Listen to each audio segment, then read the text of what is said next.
마태를 부르셨다라는 것 안에 또 하나의 메시지가 같은 거지만 두 개면서 한 개입니다. 베드로를 뽑으시고 마태를 뽑으시고 12제자를 뽑으시죠. 이제 하나님의 위대한 일을 하기 위해서 예수님이 이제 스텝을 캐스팅하는 거예요. 그렇죠? 함께할 스텝. 어떤 일을 할 때 혼자 하는 게 아니라 같이 일할 사람들을 세우는 것은 굉장히 중요하죠. 누가 총무를 하고 누가 회계를 하고 또 누가 어떤 사역을 하고 팀장을 하고. 그래서 영화나 뭐 뮤지컬을 만들 때도 감독을 누가 하고 주연 배우를 누가 하고 각본은 누가 쓰고 카메라 감독은 누가 하고 캐스팅부터 굉장히 중요하죠.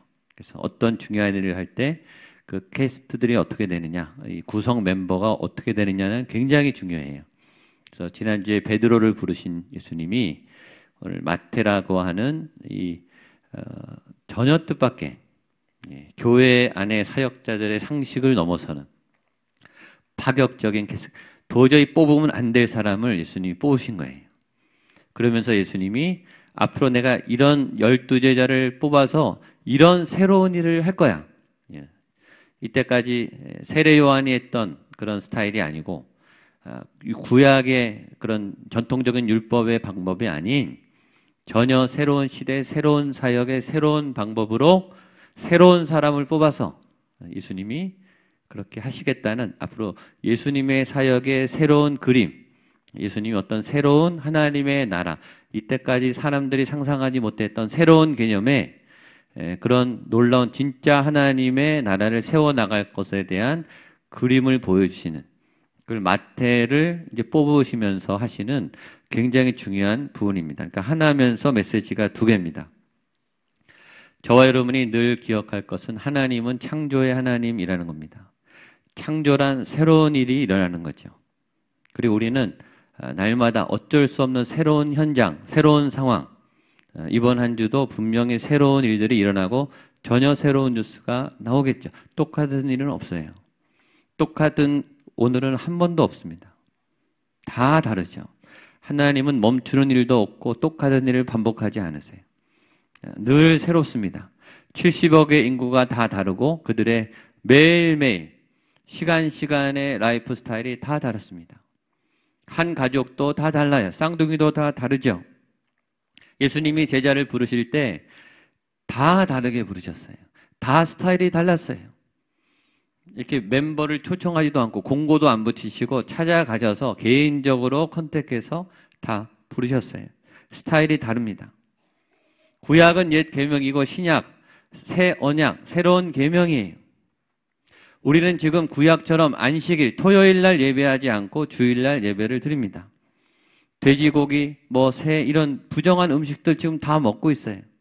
주일날 이동거리가 제한이 있었어요. 어떤 이상의 무게는 들 수 없었어요. 우리 지금 다 하고 있습니다. 예루살렘 성에 가서 짐승의 피를 가르고 그들을 우리가 직접 죽여서 제사를 드려야 됐어요. 그런 일은 우리가 지금 하지 않습니다. 시대가 변했고 예수님의 이 새로운 사역 때문에 바뀐 거예요.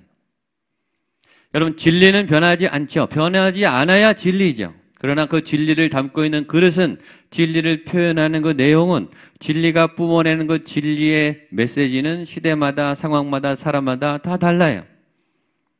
나라고 하는 본질은 안 바뀌지만 우리가 옷을 바꿔 입듯이, 계절에 따라 옷을 바꿔 입듯이, 또 날씨에 따라, 시간에 따라, 필요에 따라 우리가 옷을 바꿔 입어요. 나는 변하지 않지만 우리가 옷을 바꿔 입으면요, 기분이 달라지고 상황이 달라지고 일하는 모습이 달라져요. 그냥 옷을 입고 운동하는 거하고 운동복을 입고 운동을 하면 다르죠. 그러니까 나라고 하는 본질 안에 내가 옷이라고 하는 다양성을 추구하면서 나라고 하는 사람이 이렇게 새롭게 확대되는 거예요. 그렇죠? 내가 내 안에 있던 새로운 경험을 하는 거죠. 똑같은 옷을 입는 거하고 달라요. 집도 마찬가지예요. 어떤 집에 오래 사는 것도 중요하지, 새로운 집, 새로운 환경, 새로운 인테리어라고 식탁을 바꾸고 가구를 바꾸면요, 내 삶이 다양해지고 풍성해져요. 그러니까 우리가 믿음이라고 하는 본질이 있지만 믿음을, 이 본질을 표현해내는 어떤 새로움, 또 새로운 도전, 새로운 메시지를 통해서 우리 안에 이 본질, 진리가 깨어나고 진리가 풍성해지고 진리의 새로운 눈이 열리는 거예요. 그러니까 진리는 고정되면서도 진리는 확대되는 거예요.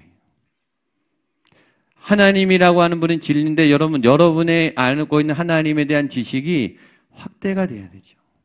내가 알고 있는 하나님이 다는 아니잖아요. 여러분이 알고 있는 성경에 대한 메시지가 다는 아니잖아요. 달란트 비유 모르는 사람이 누가 있습니까? 그러나 여러분 지금 다시 보세요. 다시 성경을 뚫어지게 보세요. 교회 학교 때 배웠던 메시지랑 전혀 다른 게 거기 수백 가지가 들어있어요. 다 아는 게 아니에요. 진리는 계속 확대돼요. 성장하고 재해석되고 재적용되고 오늘 나에게는 또 다른 메시지로 오는 거죠. 예수님의 메시지는 그런 거예요. 하나님 나라의 삶이란 그런 거예요. 익숙한 과거가 아니라 오늘 새롭게 변화하는 또 새롭게 나에게 말씀하신, 왜냐하면 오늘 내가 살아가야 될 이 시대가 지금 새롭지 않습니까? 새로운 적응을 해야 돼요. 우리는 새로운 무기를 가져야 돼요. 새로운 환경을 만나고 새로운 사람과 부딪혀야 돼요. 오늘 옛날 방법이 통할 리가 없죠. 하나님은 우리에게 새로운 시대를 살아갈 준비를 시켜주는 거예요. 그건 은혜입니다. 그래서 주님이 이때까지 알고 있던 모든 통념의 인사, 캐스팅을 깨시고 이 레위라고 하는 세리라고 하는 사람을 파격적으로 뽑으세요. 제자로 말이죠. 27절, 28절입니다. 시작. 그 후에 예수께서 나가사 레위라는 세리가 세간에 앉아있는 것을 보시고 나를 따르라 하시니 그가 모든 것을 버리고 일어나 따르리라. 예수님이 지금 조용히 사용하셨으면 그 문제가 안 되는데 지금 예수님이 지난주에 보셨지만 지금 난리가 난 거예요. 지금 소문이 다 퍼져서 몇백 명, 몇천 명이 예수님을 지금 따라다니고 있어요. 예수님에게 권세와 능력이 나타나고 귀신이 떠나가고 질병이 치유되고 막 엄청난 일들이 일어나요. 메시지는 이 똑똑하기는 정말 누구도 따라갈 수 없을 만큼이에요. 누구도 말싸움에서 이길 수 없는 그런 아주 탁월한 메신저가 나타났다고요. 그리고 그 주변에 몇백 명, 몇천 명이 몰려다녀요. 누구나 캐스팅되고 싶지 않겠습니까? 그 옆에만 있어도 카메라에 나오는 거예요. 보좌관이 필요한데 누구나 그거 이제 다 이제 주목하고 있는 거예요. 도대체 저분 가까이 누가 있냐? 사람들은 거기에 관심이 많아요. 근데 예수님이 누구를 옆에 세우셨냐 하면 세리를 세우셨다는데 이제 문제가 된 거죠. 그분이 옳은 일을 하는 분이라면 일반 사회적으로나 교회 안에서 저런 나쁜 인간이라고 공식적으로 된 세리, 면허증 있는 강도예요.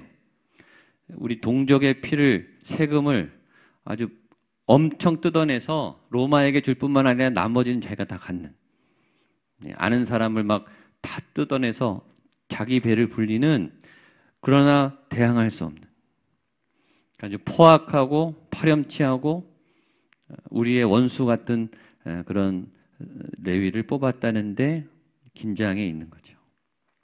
자격이 안 되는 겁니다. 우리 교회에서 교회 봉사도 안 하고 나타나면 포악하게 막 싸우고 교인들 속여서 자꾸 돈 뜯어가고 문제 일으키고 도저히 리더가 돼서는 안 될 사람, 그런 사람인 거예요. 근데 예수님이 그 사람을 파격적으로 뽑은 거예요. 우리의 상식에, 우리의 믿음에 벗어난 의외의 인물, 거기다 우리가 또 의심할 수밖에 없는 건 그 돈이 많은 사람이에요. 그렇죠? 우리가 충분히 오해할 수 있는, 당시의 율법사들과 믿음의 사람들이 충분히 오해할 수 있는 상황을 캐스팅을 하신 거예요. 레위의 입장에서 보면 레위는 그럼 어떻게 반응했는가? 그 나쁜 사람은 어떻게 반응했는가? 의외로 반응했어요. 28절을 보면 그가 모든 것을 버리고 일어나 따르니라. 그런 그 고위 관직을 가만히 있으면 앞으로 더 재산이 모이는 그 좋은 자리를 단숨에 박차고 아무런 보장이 없는 지금 그 예수님을 그냥 따라갔다라고 성경은 말하는 거죠. 우리는 추측해 볼 수 있는 거죠. 그럼 그분은 왜 이 세리는 그럼 왜 그만뒀을까? 그 좋은 자리, 욕을 먹지만 욕을 먹으면서도 부러운 자리가 있잖아요. 그렇죠? 다 욕하지만 내가 안 해서 그렇지 나도 하면 좋은 자리가 있잖아요. 그런 자리거든요. 이것으로 봐서 우리는 이 레위가 갈등을 하고 있었다는 것을 짐작할 수 있는 거죠. 좋았다면 안 버리고 갔겠죠. 자기도 아는 거예요. 그 자리는 나쁜 자리다. 그 자리는 욕먹는 자리다. 돈은 많이 벌겠지만 나는 쓰레기 같은 직업을 갖고 있다. 아무도 자기를 좋아하지 않아요. 알죠? 탁 들어가면 다 외면하는 그것처럼 가슴 아픈 게 없죠. 언젠가는 멈춰야 되는구나. 이건 아니구나. 본인이 생각하고 있었겠죠. 그런데 기회가 없었던 거예요. 우리도 그렇죠. 이건 아닌데 하는데 그냥 갈 때가 있어요. 멈춰야 되는데, 그만둬야 되는데, 내 속사람은 말하는데 나는 멈출 수 없어요. 지금 살아남아야 되거든요. 이 현실을 바꾸면 수많은 변수가 생겨요. 나는 그냥 가고 있는 거예요. 마치 이런 거죠. 집에 쌓아놓은 짐이 있어요. 한 보따리. 주기는 아까워요. 쓸 것 같아요. 그래서 남겨뒀는데 이사를 2번 가고 3번 가도 한 번도 풀어본 적이 없어요. 근데 어느 날 이 짐이 어떻게 해결됐어요. 버리게 되든지 기증을 하든지. 그리고 버린 다음에는 전혀 불편함이 없어요. 사실 그런 게 많죠. 그런 짐 같은 거. 자녀들 양육할 때 이제 스마트폰 게임 하든지 컴퓨터 게임 할 때 보면은 보통 2가지 반응이 나와요. 한 번은 야 이제 그만하고 공부해 그러면은 화를 팔 내는 그런 상황이 있어요. 그거는 이때까지 자기가 공부했다가 이제 막 잡은 거예요. 이제 나 나름대로 공부하고 내가 놀 시간을 정해서 하는데 왜 건드리냐 하고 이제 저항하는 거죠. 근데 다른 때는 야 그만하고 공부해 그러면요 탁 놓고 가요. 그거는요 본인도 이미 알고 있었던 거예요. 지금 공부할 시간이 됐는데 이거 그만둬야 되는데 근데 그냥 하고 있는 거예요. 누가 뭐라 그러지 않으니까 하다가 아빠나 엄마가 야 그만해 그러니까 그러고서 이제 멈추는 거죠. 그만 먹어야 되는데 자꾸 손이 가서 먹고 있는 누가 그만 드시지 그러면 숟가락을 놓는 우리 안에 그런 속성이 있어요. 아닌 것도 알아요. 잘못된 것도 알아요. 멈춰야 된 것도 알아요. 근데 멈춰지지 않아요. 근데 누군가 멈추십시오. 그거 나쁜 겁니다. 그거 죄입니다. 틀렸습니다. 돌아오세요. 끊으세요. 그러면 놓는 분들이 있어요. 그건 기회입니다. 오늘 본문에 이런 부분이에요. 여러분은 알 겁니다. 죄인데 가고 있는 거. 하면 안 되는데 멈출 수 없었던 거. 저는 이 시간 지금 예수의 이름으로 끊게 되기를 축복합니다. 여러분 기회는 굉장히 좋은 거예요. 근데 기회는 위기예요. 여러분 기회 때 놓지 못하면 위기가 오는 거 아시죠? 경고예요. 경고. 기회이면서 경고인 거 아시죠? 경고를 안 들으면 큰 사고가 납니다. 하나님이 경고하는 거는 기회를 주시는 거예요. 기회를 줬다는 것은 기회가 지나면 안 좋은 일이 생긴다는 겁니다. 무서운 거예요. 저도 마찬가지고 여러분도 마찬가지고 하나님이 멈추라고 오늘 경고하신 저와 여러분의 멈추지 않았던 죄가 예수 그리스도의 이름으로 멈추고 끊어지게 되기를 축복합니다. 레위는요 벌떡 일어났습니다. 무슨 말이죠? 자기가 나쁜 놈인 거 알고 있었다는 거예요. 자기 인식이 쓰레기였어요. 내가 쓰레기 같은 삶을 살고 있었다는 걸 알았어요. 근데 멈추라 그래. 그 위대하신 리더가 말씀의 권위자가 그만 놔. 벌떡 일어났어요. 가끔 예수님 영화에 그 장면이 나와요. 예수님이 다가오는데 세리가 있는데 예수님이 마태야 나를 따라라 하는데 벌떡 일어나요. 눈이요 껌뻑 연기를 잘해서 껌뻑껌뻑하면서 말은 안 하는데 눈물을 흘리고 있어요. 아, 이제 오셨군요. 드디어 내가 새 삶을 시작할 수 있게 하셨군요. 라고 눈물을 한참 멍하니 흘리다가 예수님을 따라가는 굉장히 감동적인 장면이 영화에서 가끔 나옵니다. 주님이 부르시면 얼마나 감사합니까? 이 세리가요, 이 레위가 너무 기뻤어요. 너무 행복했어요. 그래서 돈이 많으니까 굉장히 큰 잔치를 벌였어요. 근데 여기서 또 논쟁이 된 거죠. 29절, 32절까지 보겠습니다. 시작. 레위가 예수를 위하여 큰 잔치를 하니 세리와 다른 사람이 많이 함께 앉아 있는지라 그 제자들을 비방하여 이르되 너희가 어찌하여 세리와 죄인과 함께 먹고 마시느냐? 예수께서 대답하여 이르시되 건강한 자에게는 의사가 쓸데없고 병든 자에게야 쓸데있나니 내가 의인을 부르러 온 것이 아니요 죄인을 부르러 회개시키러 왔노라. 이제 이 일 때문에 이제 예수님이 공격을 받는 거예요. 공격의 이유는 타당하죠. 주님, 그런 쓰레기 같은 인간을 왜 쓰십니까? 이때까지 성실하게 믿음 좋게 기도자라고 봉사한 분이 얼마나 많은데 우리가 싫어하는, 우리를 괴롭혔던 저 자격 안 되는 저 인간을 왜 쓰셨습니까? 그런 말도 하고 싶었겠죠. 돈 먹은 거 아닙니까? 돈 보고 뽑은 거 아닙니까? 당신 부자를 좋아하는군요. 그렇게 아마 공격을 한 거예요. 예수님이 잘못해서 공격한 겁니까? 그게 아니고 예수님이 내가 원하는 기준과 다르게 행동하셨기 때문에 화가 난 거예요. 그게 우리의 문제예요. 우린 예수님이 내 생각대로 내가 했던 예상대로 하지 않으면 화가 나요. 교회가 내가 원하는 방향으로 안 가면 화가 나요. 목사님이 내가 원하는 바대로 결정하지 않으면 화가 나요. 내 기준이 아니라는 거예요. 내 마음이 상했다는 거예요. 내 기준을 볼 때 당신은 틀린 캐스팅을 했다는 거죠. 그래서 화가 나는 거예요. 그래서 예수님 앞에 이렇게 적대적이 된 거예요. 일단 화가 났기 때문에 예수님을 따를 마음이 없어요, 이제는. 예수님께 순종하고 싶지 않아요. 교회에 순종하고 싶지 않아요. 말씀도 들리지 않아요. 교회가 틀렸고 예수님이 틀렸고 하나님이 틀렸고 교역자가 틀렸다고 생각하는 거죠. 그러면서 이제 핑계를 찾는 거죠. 교회가 이렇게 하니까 나는 이렇게 할 수밖에 없어.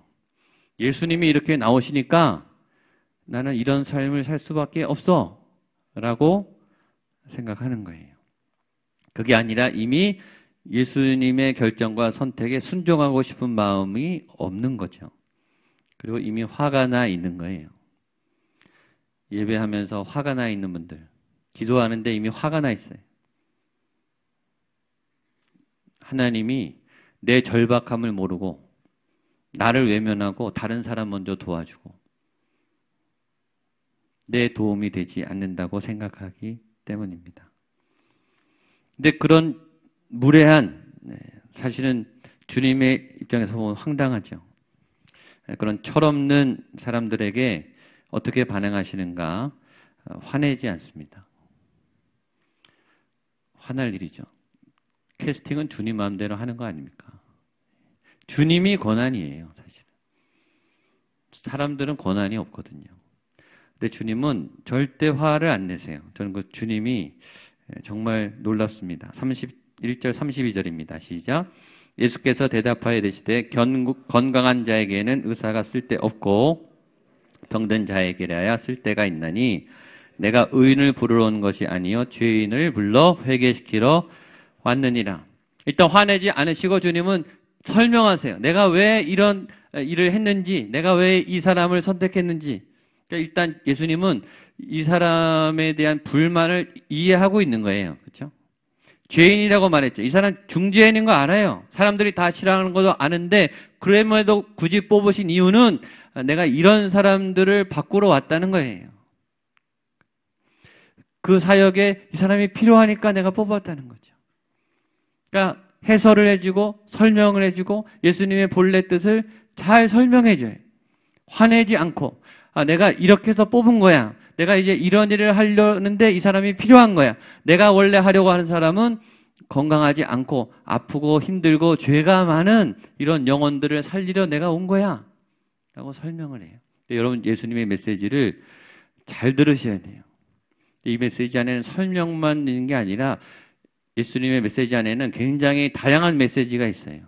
이 말 안에 또 하나 메시지가 뭔지 아세요? 너는 깨끗하냐? 이거죠. 그럼 너는 자격 있냐? 너 죄인 아니냐?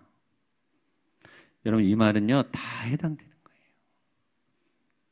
우리는 예수님 안 필요합니까? 필요하죠. 그러니까 우리가 우리의 신념과 우리의 판단에 눈이 멀어서 우리 자신을 보지 못하는데 예수님이 친절하게 아주 날카롭게 우리 자신을 보고 예수님을 볼 수 있도록 이렇게 아주 부드럽지만 강력한 우리 영혼을 깊이 박히는 메시지를 주시는 거예요. 그래서 우리가 자격 있다고 생각하지 않습니까? 왜 나를 안 시킵니까? 나 자격 됩니다. 자격 됩니까? 자격 안 되죠. 자격 안 됩니다. 저는 아빠 자격이 없어요. 사실. 전 담임 목사 할 자격이 없습니다. 자격이 있어서 시키신 게 아니잖아요. 자격이 있어서 구원받은 게 아니잖아요. 근데 우리는 우리가 자격이 되는 사람인 것처럼 내가 이 자리는 내가 이 정도 할 수 있다고 생각하는 것처럼 착각을 하고 있는 거예요. 아니죠. 근데 듣지 않아요. 이게 안타까움이죠. 듣지 않고 다른 공격을 시도해요. 33절입니다. 시작. 그들이 예수께 말하되 요한의 제자는 자주 금식하며 기도하고 바리새인의 제자들도 또한 그러하되 당신의 제자들은 먹고 마시는. 이제 예수님한테 말이 안 통하니까 이제 제자들을 찌르는 거예요. 역공격을 하는 거죠. 그러니까 우리는 고집이 세요. 예수님한테 져야 되는데 한 방에 무너지면 좋은데 고집을 부리고 계속 이거 옆에를 이제 또 쑤시는 거예요. 트집을 잡고. 근데 또 그 트집도 참 웃겨. 먹는 거 가지고 또 건드려요. 먹는 거 가지고. 뭘 먹냐 이거 가지고. 참 변명도 치사하죠. 그때 주님이 화를 또 안 내요. 화내지 않는 주님이 참 부럽습니다. 이렇게 흥분하지 않으실까? 얼마나 괘씸합니까? 얼마나 우습습니까? 비웃으지도 않고 화도 내지 않고 또 설명을 해주는 거예요. 자세히 예수님의 일을 정말 껴안듯이 품으듯이 설명하세요. 34절로 37절입니다. 시작. 예수께서 그들에게 이르시되 혼인집 손님들이 신랑과 함께 있을 때에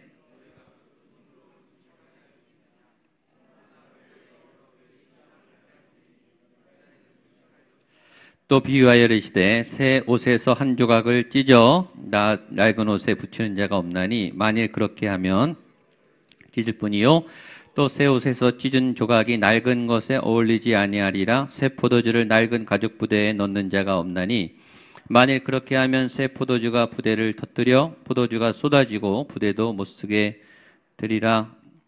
이 안에 이제 내가 이런 제자를 뽑은 이유, 내가 이런 제자들을 뽑아서 이런 일을 할 세례 요한에 했던 사역과 내 일은 이렇게 다르고 구약에 전통했던 일과 내가 하는 일 이렇게 다른데 이런 일은 이런 새 일이다 라고 세 가지 비유는 또 얼마나 쉬워요. 명쾌하죠. 우리에게 풀어서 설명을 해주시는 거예요. 세 가지 비유는 혼인집에 와서 손님들은 금식하지 않는다. 혼인집에 와서는 잔치를 하고 축복을 해줘야 되죠. 두 번째, 새 옷을 낡은 옷에 붙이지 않는다. 세 번째, 새 포도주를 낡은 무대에 넣지 않는다. 예수 그리스도의 새로운 사역, 새롭게 써가시는 하나님의 메시지한 계시를 이 세 가지를 통해서 하셨습니다. 우리 마지막 38절 39절 한 번 더 읽겠습니다. 시작. 새 포도주는 새 부대에 넣어야 할 것이니라. 묵은 포도주를 마시고 원하는 자가 없나니 이는 묵은 것이 좋다 함이 우리가 너무나 잘 아는 말씀이죠. 새 포도주는 새 부대에 넣어야 된다. 따라하시죠. 새 포도주는 새 부대에, 새 포도주는 새 부대에. 오늘 말씀은 새 포도주예요. 오늘 만나는 예수님은 새 포도주니까 새로운 부대에 넣으세요. 새로운 여러분의 은혜에 담으세요. 왜냐하면 이 포도주가 오늘과 이번 한 주를 먹여 살려야 돼요. 옛날 거 안 통하는 거 아시죠? 사회도 똑같아요. 옛날 방법 전혀 통하지 않아요. 옛날 사람 옛날식으로 통하지 않아요. 그 사람이 박혀 있어요. 오늘 포도주를 가지고 오늘 이번 한 주 결판을 내셔야 되는 거죠. 이 말에 여러 메시지가 있죠. 사역이란, 말씀이란, 하나님의 생명이란 꿈틀거리고 움직이는 거예요. 그래서 자꾸 변화가 필요한 거예요. 새로운 해석, 새로운 메시지, 새로운 능력, 새로운 경험, 새로운 깨달음, 새로운 만남. 말씀이 우리를 자꾸 성장시켜요. 말씀 자체가 성장해요. 말씀이 재해석되는 거죠. 말씀이 움직여요. 말씀이 생명처럼 꿈틀거리고 움직이기 때문에 우리가 붙잡는 거는요, 말씀의 틀이에요. 신앙의 틀, 신학의 형식. 우리는 그것이 익숙하기 때문에 그게 신앙이라고 생각하는데 그게 아니고, 꿈틀거리고 움직이는 말씀을 붙잡기 위해서는 이 옛날 거를 버려야 된다는 뜻이에요. 그때는 은혜를 받았지만, 제가 아는 좋은 멘토님, 우리 목사님이 이렇게 말했어요. 쓸만한 것도 지금 버려라. 아주 과감한 개혁하셨죠. 지금 잘하고 있는 것도 버려라. 왜냐하면 그 잘하고 있는데 그 잘하는 것을 붙잡고 있으면 예수님을 놓쳐요. 그때는 은혜가 있었고 그때는 잘했는데 그거를 붙잡으면요, 본질 예수님을 놓친다고요. 그래서 그때 역사했던 예수님이 아니라 오늘 역사하신 예수님을 잡기 위해서는 그때 방법을 놔야 되는 거예요. 본인 신앙이 본인 어렸을 때 교회 학교가 자기 기준인 분이 있어요. 아니면 청년 시절에 학생 운동을 하고 막 훈련을 받고 선교단체에서 막 그게 기준인 분이 있어요. 5년 전에 내가 헌신했을 때, 또 10년 전에 내가 가르쳤을 때, 1년 전에 내가 이런 은혜를 받았을 때가 기준인 분이 있어요. 그건 그때 은혜죠. 근데 그때 은혜에 머물면요, 지금 오늘 예수님을 놓친다고요. 그러니까 그때 은혜를 버려야 되는 거예요. 그때 방법을 버려야 오늘 2016년 10월 9일 목양교회에서 살아있는 예수님을 지금 만나야 되는 거예요. 그러니까 새 포도주는 새 부대에 오늘 담아야 되는 거예요. 그러기 위해서는 어제 걸 버려야 되죠. 금식이요, 원래 이 구약에 1년에 단 한 번 대속제일에 하는 거였어요. 하나님이. 바벨론 포로가 지난 다음에 4번이 됐어요. 1년에 4번. 예수님이 오실 당시에는 이 제도가 늘어나서 어떻게 됐냐면 일주일에 무조건 2번이에요. 그러니까 1년에만 100번 하는 거죠. 근데 그때는 어땠냐면 금식을 안 하면 저 사람은 믿음이 좋은 사람이 아닌 거예요. 그래서 그 금식을 잘하는 분들이 예수님을 죽인 거예요. 금식을 잘하는 게 중요합니까? 예수님을 만나는 게 중요합니까? 금식이 중요하지 않다는 말이 아니에요. 근데 뭘 붙잡고 뭘 놓치냐 이거예요. 진리는 버리고 진리를 담고 있는 내 신앙의 껍데기, 신념. 내가 해왔던 틀, 내가 좋아하는 예배 스타일, 내가 좋아하는 사역 스타일. 그게 뭐가 중요합니까? 예수님을 못 보고 있는데. 예수님을 놓치고 있는데 그게 뭐가 중요하냐고요. 그래서 새 은혜를, 본질을 붙잡아야 되는 거예요. 여러분, 이것도 기회예요. 왜냐하면 그렇게 하지 않으면 어떻게 되냐면 다 망가져요. 혼인집에서 금식하고 울고 있으면 어떡합니까? 잔치 다 망가져요. 새 옷을 낡은 옷에 붙이면 둘 다 찢어져요. 새 포도주를 낡은 무대에 넣으면 둘 다 터지고 못 쓰게 돼요. 다 망가지는 거예요. 예수님의 기회에 새로운 은혜를 받지 않으면 둘 다 망가지는 거예요. 그래서 우리는 지금 나도 동의할 수 없는 이 예수님의 주권으로 하는 이 못된 사람, 이 나쁜 사람, 레위를 선택함으로 시작하는 예수님의 파격적인 믿음의 개혁에 우리가 따라가야 되는 거죠. 레위는 반응했습니다. 선택되자마자 모든 것을 버리고 예수님을 따라갔어요. 그리고 변화됐어요. 정말 캐스팅 잘하셨죠. 마태복음을 기록한 순교한 예수님의 12제자가 됐습니다. 주님은 그렇게 우리를 바꾸시잖아요. 저도 여러분도 오늘 예수님께 캐스팅 되기를 축복합니다. 이때까지도 바뀌셨겠지만 앞으로 예수님이 바꾸면 얼마나 좋게 바뀌겠습니까? 이전 거는 비교도 안 될 거예요. 엄청난 놀라운 은혜들이 펼쳐질 거예요. 저는 그 부르심으로 여러분들을 초대합니다. 제가 초대하는 게 아니라 오늘 말씀이니까 하나님이 초대한다고 저는 믿습니다. 레위처럼 기회를 붙잡으시고 끊을 걸 끊으시고 하나님 앞에 기쁨으로 나오게 되시기를 축복합니다. 기도하겠습니다. 하나님 아버지, 우리에게 주시는 좋은 복음의 기회, 새로운 삶을 살 그런 도전들, 하나님 이제는 회복하게 하여 주시옵소서. 더 이상 이대로 살아서는 안 된다고 했던 오랜 고백들을 오늘 결단하게 하여 주시고 예수님의 생명의 삶으로 새롭게 도전하는, 또 도전받는 저희들 되게 하여 주시옵소서. 예수님의 이름으로 기도하옵나이다. 아멘. 자리에 일어나셔서 주님의 기쁨 되기 원하네.